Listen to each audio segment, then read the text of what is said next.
오늘 이제 누가복음 18장의 말씀을 함께 읽었습니다. 오늘 말씀 이렇게 쭉 읽으시면서 이 말씀을 왜 제자들에게 주고 있을까? 지금 대상이 누구냐면 제자들입니다. 일반 모든 사람들을 대상으로 해서 말씀을 주신 것도 아니고 바리새인을 대상으로 해서 주신 말씀도 아니고 제자들입니다. 또 하나 이 말씀에 오늘 제자들에게 주신 말씀의 주제가 바로 뭐냐면 지금 뭘 다루고 있는 것 같아요? 기도를 다루고 있습니다. 이 주제를 다루는데 예수님이 두 가지 기도에 대한 제자들에게 말씀을 주십니다. 첫째로 기도를 어떻게 하냐면 항상 해라. 그게 이제 첫 번째 이 말씀을 주신 이유와 목적입니다. 기도를 하는데 항상 기도해라. 그 다음에 두 번째로 오늘 이 말씀을 주신 이유가 있습니다. 뭐 하지 말라고? 낙심하지 말라. 두 가지. 그러니까 기도는 기도인데 어떤 기도인가? 항상 기도해라. 이 목적을 가지고 오늘 비유의 말씀을 주신 거고요. 항상 기도해라. 그 말씀을 다른 말로 표현하면 어떻게 표현할 수 있을까요? 쉬지 말고 기도해라 이 말이에요. 어디서 많이 들어보신 말씀이잖아요. 그러면 그 말을 딱 듣는 순간 쉬지 말고 기도해? 그러면 언제 밥 먹고 언제 일하고 언제 활동하고 맨날 교회 와서 기도만 하라는 말이야? 여러분 그런 뜻일까요?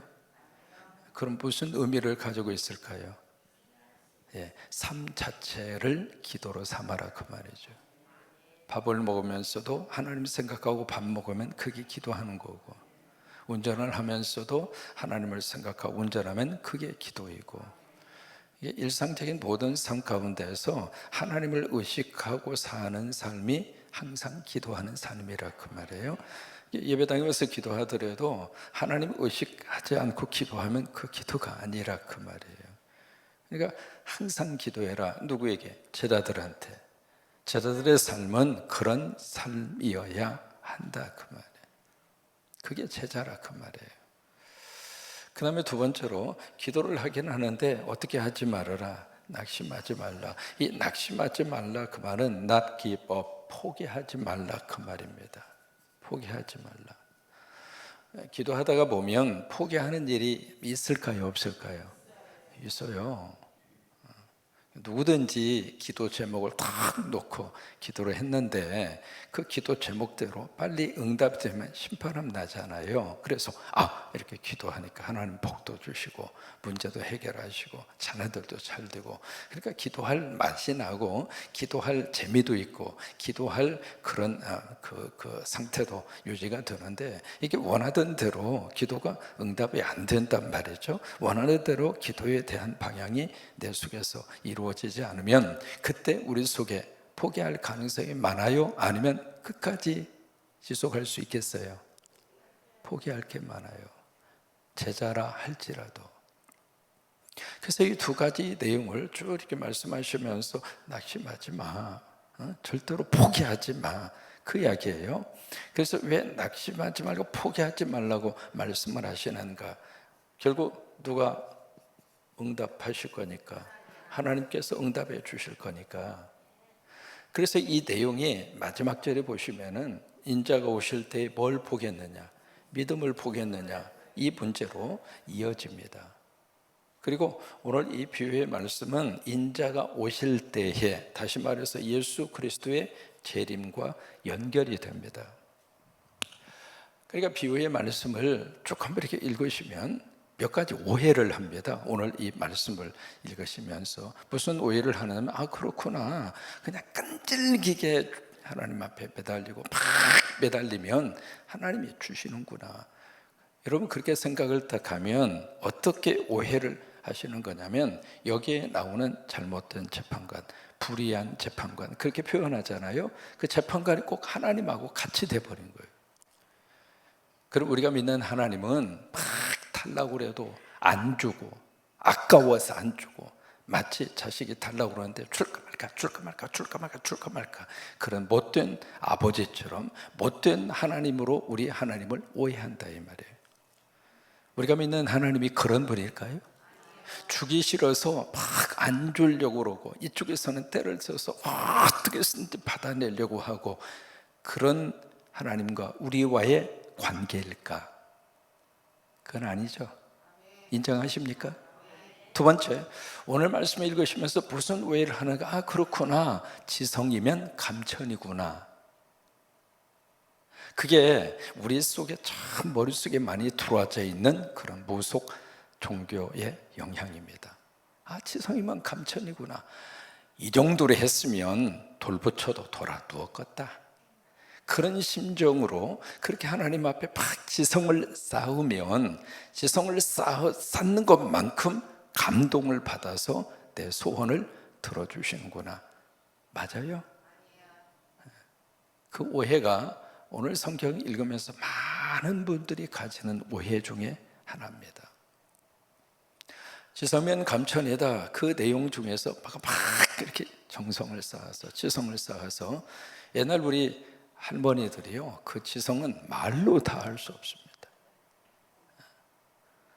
그 정한수 떠놓고요, 추운 겨울에도 하얀 소복 차림에 그 정성은 따라갈 수 없을 정도의 정성이거든요. 근데 그때의 그 마음의 자세는 누구든지 상관없다. 내 소원만 들어주면 된다. 그게 이제 할머니들이 가지고 있었던 종교였죠. 우리는 그게 아니잖아요. 그래서 오늘 말씀도 그런 면에 있어서 이게 비유의 말씀이거든요. 이 비유의 말씀을 잘 풀어서 오늘 우리에게 꼭 필요한 말씀으로 그렇게 은혜를 받게 되기를 바랍니다. 1절을 보시면 예수님이 그들에게 항상 기도하고 낙심하지 말아야 할 것을 비유로 말씀하여, 이게 두 가지 내용의 기도의 주제를 가르치기 위해서 비유를 주신 거예요. 어느 한 도시에 하나님을 두려워하지 않고 사람을 무시하는 한 재판관이 있다. 여러분, 이 재판관이 정말 재판관다운 재판관이에요? 재판관이 돼서는 안 되는 사람이 재판관이 됐어요. 이런 사람이 어떻게 재판을 합니까? 의를 세우고 법을 앞세워서 판결을 내려야 되는 입장에 있는 사람이 하나님도 두려워하지 않고 사람도 무시하고, 그러면 그 사람이 가지고 있는 재판관의 권한을 가지고 무슨 짓을 어떻게 하겠어요? 이게 도저히 재판관이 되어서는 안 되는 사람이 재판관이 된 거예요. 극단적인 케이스죠. 아나무인격인 그런 사람이 재판장이 된 거예요. 근데 3절에 그 도시에 과부가 있습니다. 성경의 가장 사회적인 약자로 어떤 을의 대상으로 계속 눌린 자의 삶을 사는 세 부류의 사람이 있습니다. 첫째는 누구예요? 고아이고, 두 번째는 누구예요? 과부이고, 세 번째는 누구예요? 나그네예요.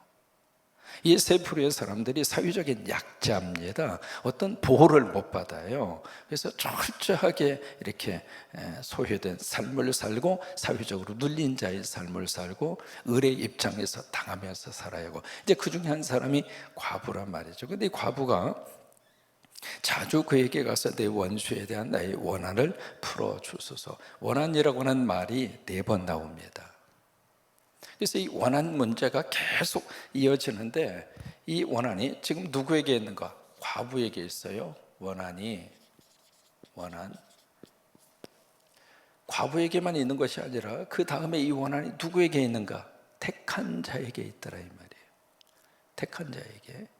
그러니까 사회적인 약자의 위치에서 이 원한이라고 하는 것은 어떤 그 원수로부터, 어떤 적으로부터 잘못된 대우를 받는 것, 그게 원한이란 말이에요. 영어로는 justice라고 하는 단어를 써요. 어떤 정의. 그러니까 어떤 적으로부터 내 정의가 왜곡되고 내 정의가 짓밟힌 상태, 그게 원한이란 말이에요. 그런데 이 원한이 과부에게만은 있었던 것이 아니라 하나님의 택함 받은 자에게 원한이 있더라 이 말이에요. 그래서 이 과부가 이 원한 문제를 가지고 이 재판장에게 막 찾아갑니다. 3절에 자주 찾아가요. 자주 찾아가서 내 원한을 풀어주소서.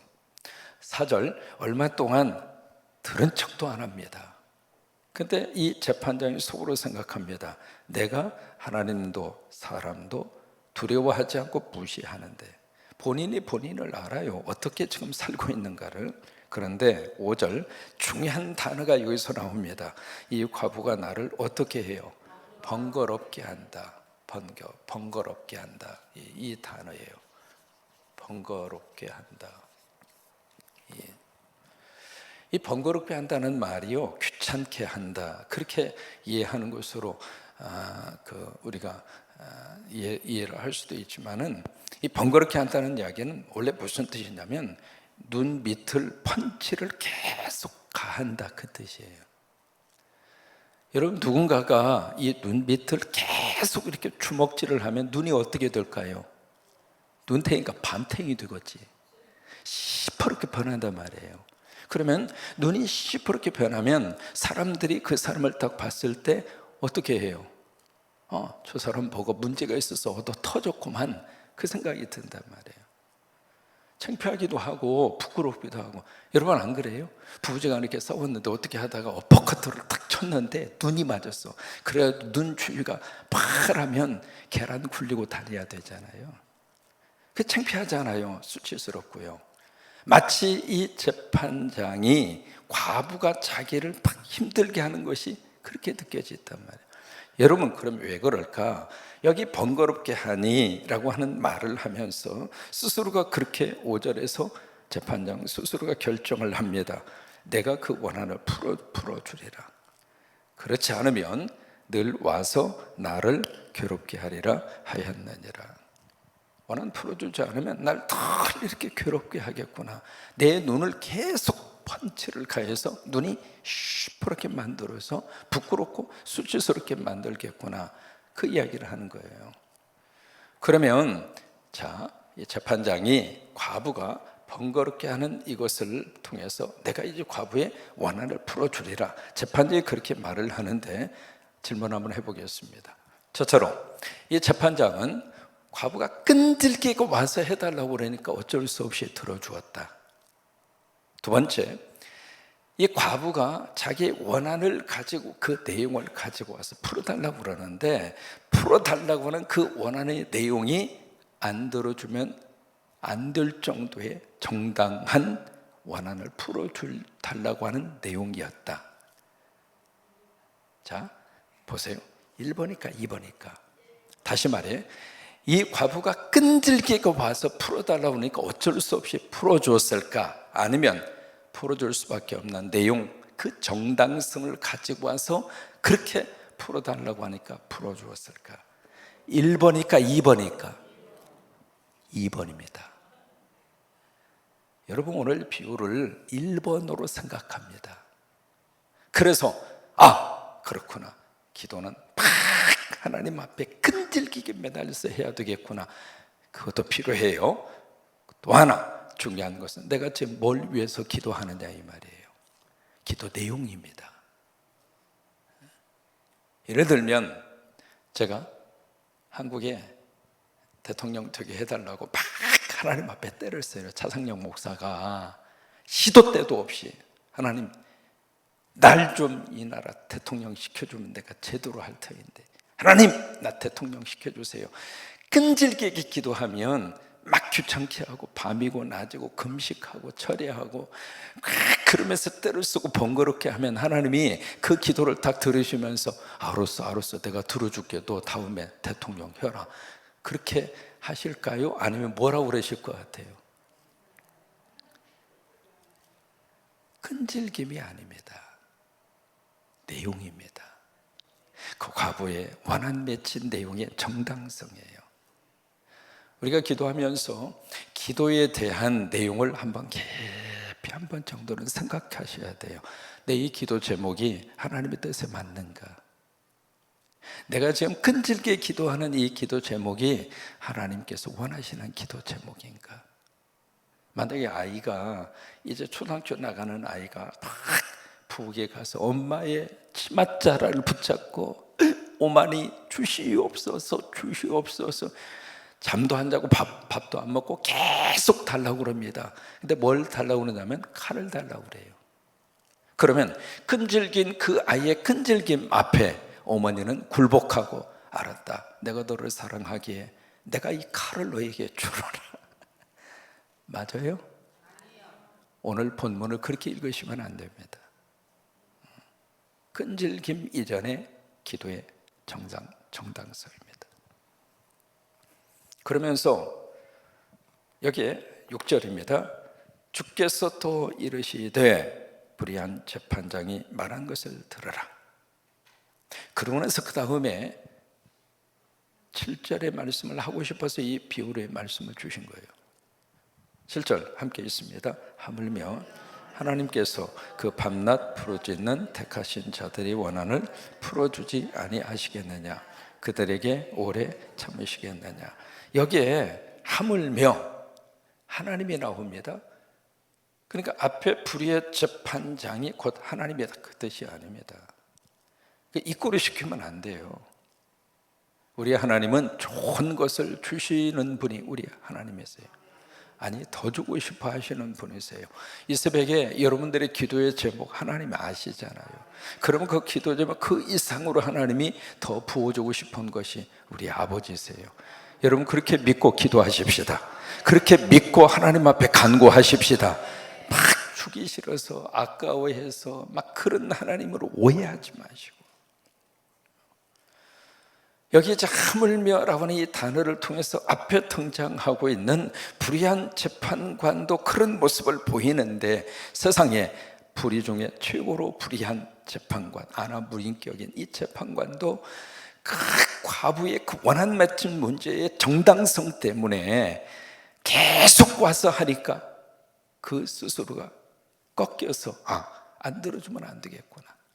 왜 주변 사람들이 다 과부의 뭐 때문에 과부가 재판장에 가서 그렇게 막 하는지를 사람들이 알고 그것을 안 들어주면 내가 눈탱이가 밤탱이 되는 것처럼 수치스럽고 부끄러운 삶을 살아야 되는데 나 더 이상 그렇게 살기는 싫다. 그리고 과부의 그 원한을 풀어주리라. 그러면 하물며 하나님이야 오죽하겠느냐 이 말이에요. 누구의 원한인가? 택한 자들의 원한입니다. 여러분 택한 자가 누구일까? 제자입니다. 제자. 그러면 제자들이 무슨 원한이 그렇게 많을까? 믿음대로 살면 세상에서 환영받을까요? 미움받을까요? 미움받아요. 제도로 하는 사람이 손해보는 세상이고요, 진리를 붙잡고 사는 사람이 참 억울한 일을 많이 당하는 세상이고, 바르게 살려고 하는 사람일수록 손해 많이 보는 세상이고, 그게 세상이에요. 제자들이 말씀으로 믿음으로 살려고 그러면 그들에게는 왠지 모르게 가슴 속에 많은 원한들이 쌓이게 돼 있어요. 그런데 그 속에서 하나님 의지하고 믿음으로 살기에 원한이 쌓이면서도 거기서도 믿음으로 살아내려고 하는 제자들, 그 원한을 내가 풀어주겠다 이 말이에요. 이해가 되십니까? 그 택한 자들의 원한이에요. 택한 자들의 원한. 그러니까 7절 말씀에 하물며 하나님께서 그 밤낮 부르짖는 택하신 자들의 원한을 풀어주지 아니하시겠는가? 계시록 6장에 가서 보시면 제단 밑에서 순교한 순교자들이 막 부르짖는 기도를 합니다. 대주제이신, 거룩하시고 대주제이신 하나님이여, 우리들의 피 맺힌 원한을 언제 갚아 주시겠습니까? 택하신 자들이 믿음으로 살다가 고통당하고, 믿음으로 살아보려고 하다가 순교당하고, 믿음으로 살아보려고 하다가 경제적으로 어려움을 당하고. 제가 이제 이민 목회 20년 했잖아요. 이민 목회 20년 하면 뭐냐면 가장 먼저 가장 힘든 것 중에 하나가 늦게 이민 오신 분들이 코사인을 해달라고 그럽니다. 한국에서는 보증 선다고 그러잖아요. 미국에서는 이 크레딧 점수가 낮은 사람은 집도 얻기가 힘듭니다. 자동차도 못 사고요. 굉장히 어려워요. 그러니까 누군가 이 크레딧이 좋은 사람이 옆에서 이렇게 사인을 해줘야 돼요. 그 사인을 해주는 것은 도와주는 것이기도 하지만 그 사람이 만약에 못 갚으면 내가 다 갚는다 그 말이에요. 그 마음이 없으면 이거 사인하면 안 됩니다. 여러분 누군가 빚 보증 쓰시잖아요. 한국도 마찬가지죠. 저 사람이 빚을 안 갚으면 내가 갚아야 돼요. 그러니까 보증 쓸 때는 정말 생각하고 기도하고 정 곤란하면 담임 목사님에게 물어보고 담임 목사님이 하라고 그러면 내가 하겠다고 살짝 피하셔야지 무턱대고 보증 서는 게 절대로 아니거든요. 미국도 마찬가지입니다. 그렇게 해서 이제 코사인을 해주면 그거 가지고 자동차도 사고 집도 얻을 수 있고 그래요. 근데 와가지고 서로 이민 오신 분이 해달라고 그러면 안 해줄 수도 없고 해줄 수도 없고. 그래서 이제 한두 번 저기 하다가 이제 그걸 코사인이라고 해서 딱 해주는데 해주어서 제가 돈 물어준 적도 몇 번 있어요. 그것 때문에 제가 이제 은행 파산 신청도 했고요. 이게 목회자로서 하다가 보면 생각지도 않는 그런 일들을 당한단 말이죠. 여기에 제자들이 제자의 삶을 살아가면서 세상에서 그런 일들을 많이 당하게 될 터인데 그들의 그 원한 맺힌 그것을 우리 아버지께서 가만히 있겠는가? 아니다, 풀어준다. 내가 반드시 풀어준다. 계시록 22장에 가서 보시면은 택한 자들에 내가 줄 상이 있어. 하나님이 주실 상이 있다 이 말이에요. 우리는 그 바라보고 믿음으로 살아갑니다. 그러면서 8절 말씀에 내가 너희에게 이르노니 속히 그 원한을 풀어주리라. 그러나 인자가 올 때에 세상에서 믿음을 보겠느냐? 왜 이 말씀이 계속 이어지고 있을까? 왜 재림 문제가 이어질까? 예수님이 재림하시는데 재림이 바로 그 다음 날 예수님이 재림하셨으면 얼마나 좋겠어요. 근데 예수님의 재림이 자꾸 지연이 된단 말이에요. 지연이 되면 제자로서 살아가겠다고 딱 다짐을 하긴 했는데 예수님이 늦게 오시면 오실수록 제자들이 살면서 세상에서 당하는 속상하고 그리고 고통받고 아픔 당하는 일들이 더 많아지더라 그 말이에요. 그런 속에서도 계속 기도할 수 있겠는가 그 말이에요. 그 속에서도 기도의 자리를 끝까지 지켜내겠는가? 여러분 그러셨으면 좋겠어요. 항상 기도하라고 말씀을 하셨는데 항상 기도할 만한 해야 되는 그 순간에 과연 기도줄을 붙잡고 기도할 만한 믿음을 가진 사람이 얼마나 될까? 그래서 인자가 올 때 믿음을 보겠느냐 이 말이에요.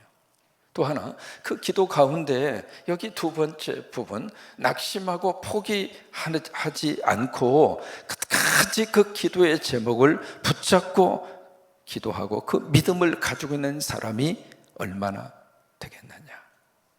그래서 인자가 올 때에 믿음을 보겠느냐 그 말씀이에요. 우리는 꼭 기억하시기 바랍니다.